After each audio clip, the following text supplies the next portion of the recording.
Charlemagne founded the Holy Roman Empire, which came to be one of the greatest forces in history, uniting many parts of France, Germany, Italy, Spain, and Central Europe.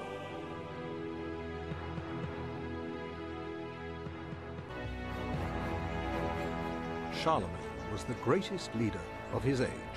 He ruled for 46 years, from the year 768 until 814, and from the first until the last year of his reign, he was at war.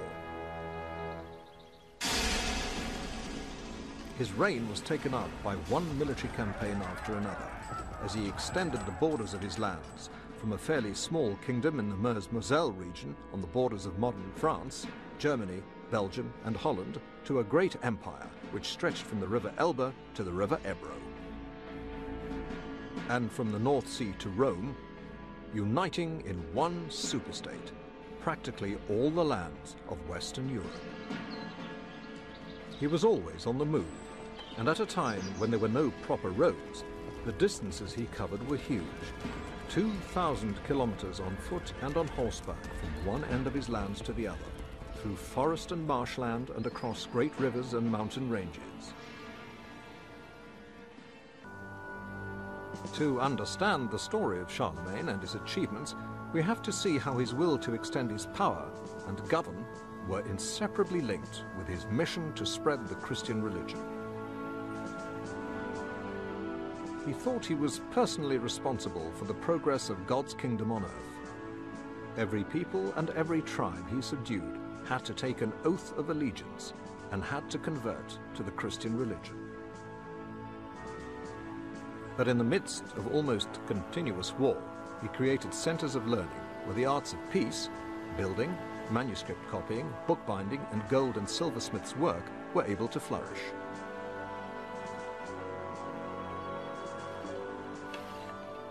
Charlemagne legislated for agriculture, industry, finance, education, and religion, as well as for government and morals. But above all, he was a warrior, whose military success was built on good leadership and strong administration. His achievements were so great that they inspired a succession of military conquerors and would-be unifiers of Europe right up to the present day, earning him the title Father of Europe.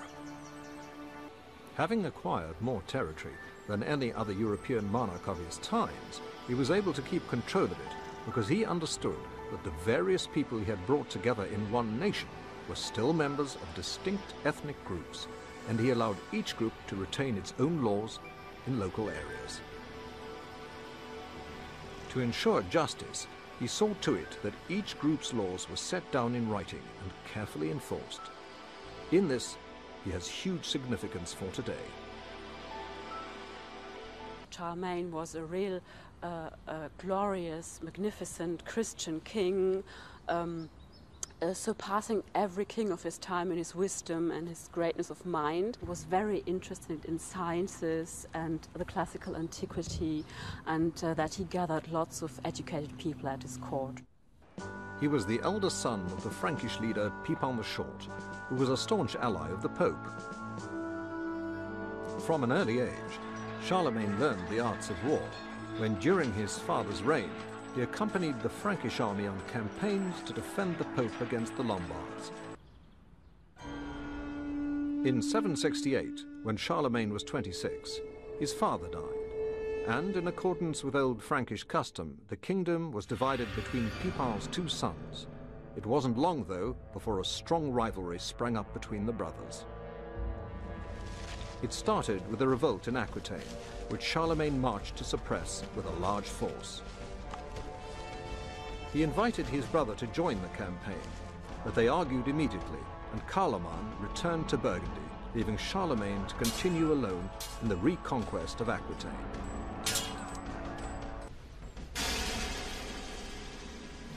Charlemagne was victorious in this, his very first campaign, making him indisputable king of Aquitaine.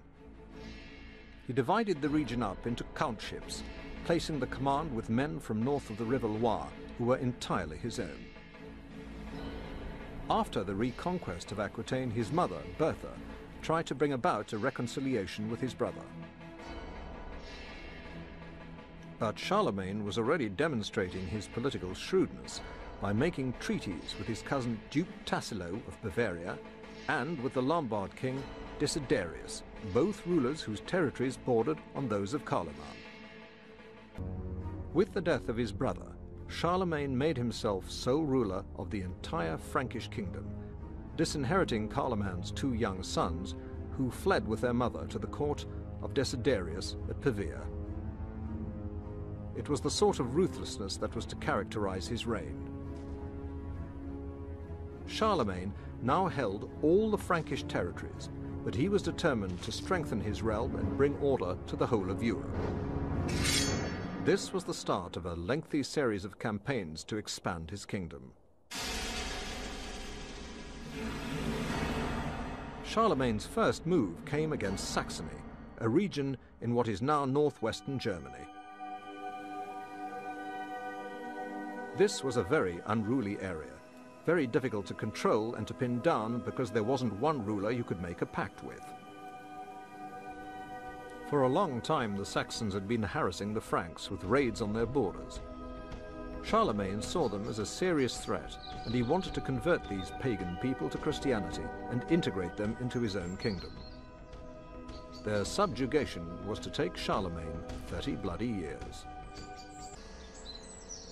Saxon worship of their pagan gods took place in a sacred grove and centered round the Irminsul, a huge ancient tree trunk which housed treasures of gold and silver that were offered as tributes to the gods. This religious sanctuary stood near Paderborn and was a spiritual or magical center for the widely scattered and nomadic Saxon tribes. In the summer of 772, Charlemagne led an army into Middle Saxony. And when he got to Paderborn, he destroyed the Irminsul. He moved so quickly that the Saxons had no time to defend the sacred grove or remove its treasures, which Charlemagne distributed amongst his men. The destruction of the Irminsul signaled to the world that Charlemagne would only allow Christianity to be practiced, and it earned for him the unfailing hatred and opposition of the Saxons. The resistance of this fierce nomadic people to Christian religion was to goad Charlemagne into committing the greatest crime of his life.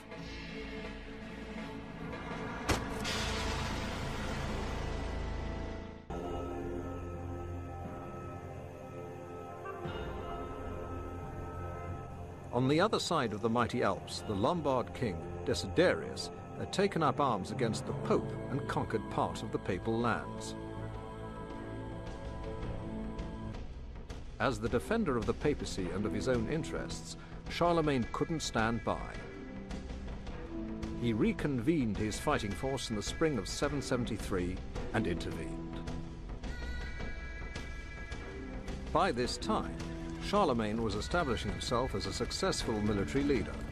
One of the reasons for his success was the fact that he knew how to manage his troops and get the best out of them by rewarding them with land, offices, and treasures. By the summer of 774, Pavia was in a state of famine from the long siege, and Desiderius agreed to submit on condition that his life and those of his men would be spared. When Desiderius emerged from the walls, Charlemagne honored his word. The Lombard king was exiled and became a monk in the Abbey of Corbe, where he died in his old age. Back in the north of his lands, the Saxons had revolted against Frankish rule. This was to be repeated many times before he finally subdued them.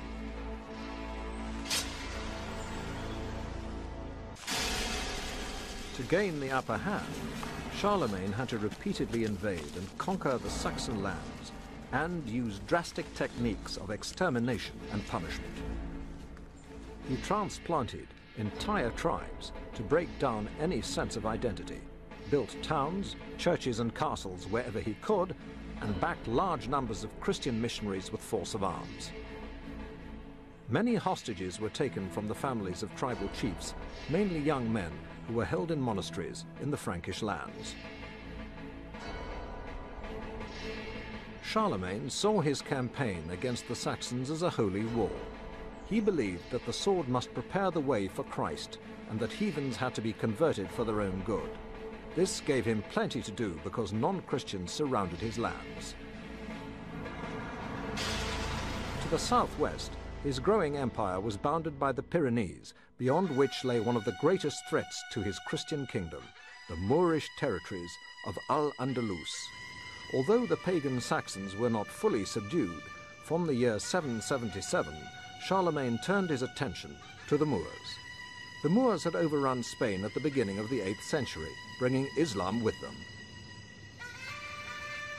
By the time of Charlemagne, Abd ar-Rahman, the emir of Cordoba, controlled most of the country. In 778, he led a huge army into Spain, with half crossing the western Pyrenees and the other half taking an eastern route. The two Frankish forces joined together outside Zaragoza. Charlemagne saw that his unaided forces couldn't challenge the might of Cordoba. So he decided to return to Aquitaine, storming Pamplona and defeating the Basques on the way. But then disaster struck. When he was returning across the Pyrenees, the rear guard of his army, under his lieutenant Roland, was cut off and massacred by Basques. It was one of the biggest setbacks he ever had and the closest he came to a military defeat.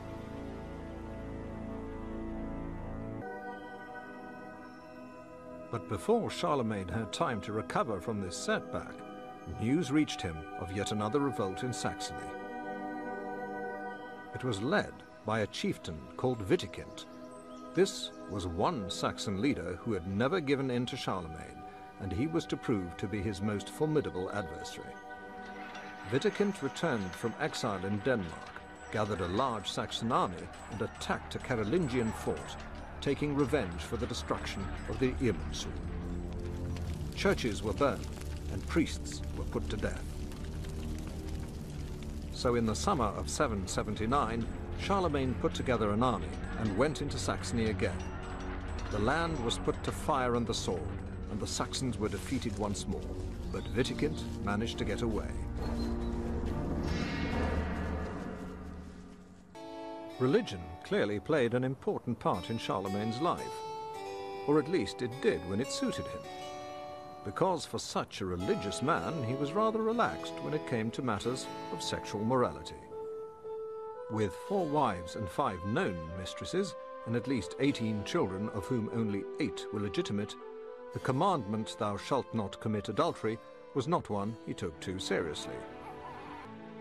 But although he was a kind and a warm man with his family and friends, he could also be extremely ruthless, especially in his effort to spread Christianity.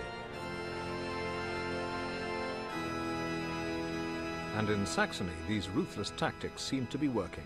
Between 780 and 782, Saxony seemed to be well under control. Even when Charlemagne left the country, no immediate rebellion occurred, and enforced missionary work seemed to be successful. A Saxon code of law was published which dealt firmly with reversions to paganism. And any return to the old way of worship was punishable by death. In response to all this militant Christianity, Witikind returned from his refuge in pagan Denmark in 782 and summoned the northern tribes to revolt. Churches were burnt, priests killed, and Saxons ritually washed off their enforced baptism.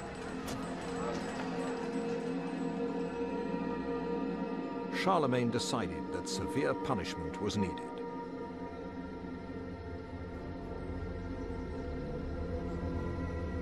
On his command, the most active rebel leaders and warriors were brought as captives to Charlemagne. Altogether, 4,500 men were bound and taken to a camp at Verden on the river Aller, where Charlemagne ordered the beheading of the entire company.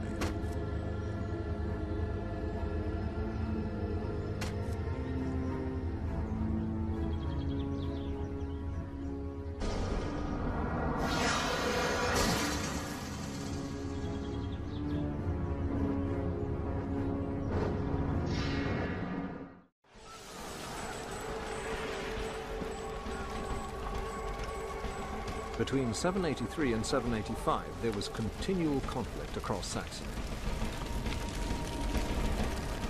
Charlemagne swept through the lands twice with his armies, burning and killing wherever he could find victims, but the Saxons held out in the impenetrable forests and marshes.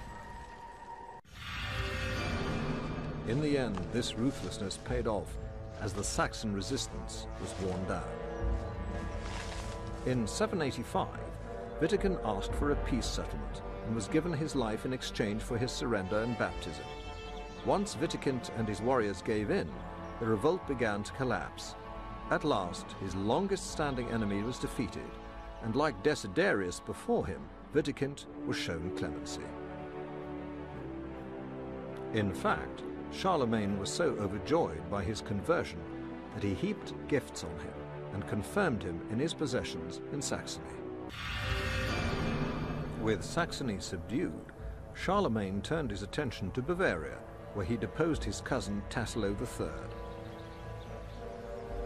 The Duke, who had been frequently rebellious, was exiled to the monastery of Jumièges, and Charlemagne brought under his control the last of the German tribes beyond the Rhine.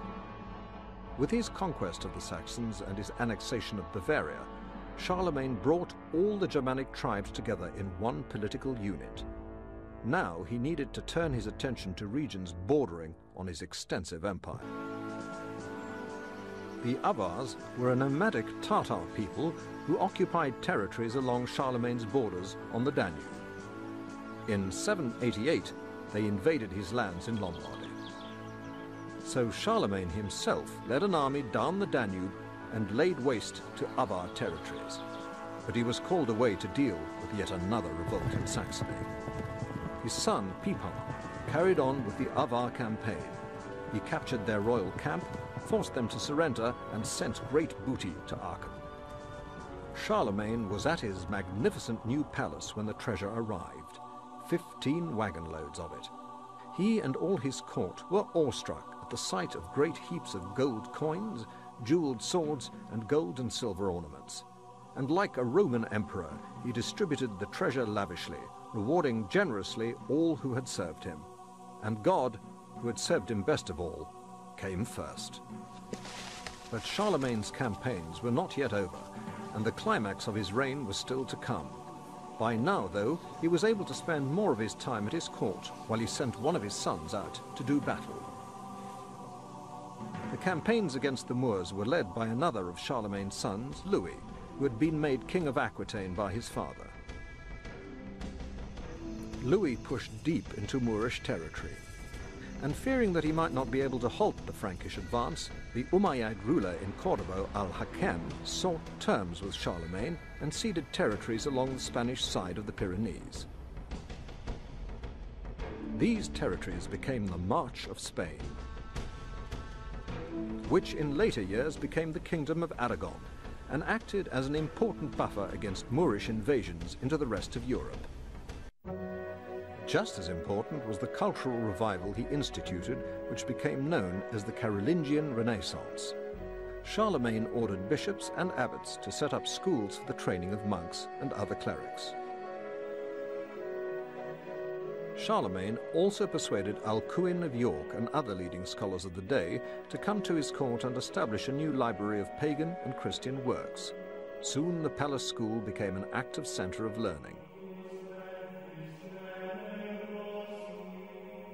Much of his motivation for this policy was practical as well as religious. Because the training was conducted in Latin, it promoted the standardization of a common written and spoken language in a huge empire which had many different languages and dialects. Knowledge was all important to Charlemagne, so he became the most eager student of all. At a time when the only men of learning were the monks, here was a leader who was an intellectual and theologian, a ruler who changed the face of Europe both politically and culturally.